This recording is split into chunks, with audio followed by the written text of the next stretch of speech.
ബേസിൽ Joseph, Nazriya എന്നിവർ വന്ന ചിത്രമാണ് സൂക്ഷ്മദർശിനി. ചിത്രത്തിന് മികച്ച പ്രതികരണമാണ് തിയേറ്ററിൽ ലഭിക്കുന്നത്. ചിത്രത്തിന്റെ സംവിധാനം നിർവഹിക്കുന്നത് MC-യാണ്. ചിത്രത്തിന് ആദ്യ ഞായറാഴ്ച ഗംഭീര കളക്ഷനാണ് ബോക്സ് ഓഫീസിൽ ലഭിച്ചത്. സൂക്ഷ്മദർശിനി എന്ന ചിത്രം നവംബർ 22-നാണ് റിലീസായത്. ചിത്രം ആദ്യ ദിനത്തിൽ നേടിയ കളക്ഷൻ 1.55 കോടിയാണ് എന്നാണ് ബോക്സ് ഓഫീസ് ട്രാക്കറായ SACNILC.com പറയുന്നു.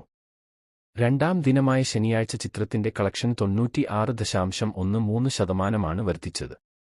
നവംബർ 23 ശനിയാഴ്ച 3.04 കോടിയാണ് ക്രൈം ത്രില്ലർ ചിത്രമായ സൂക്ഷ്മദർശിനി നേടിയിരിക്കുന്നത്.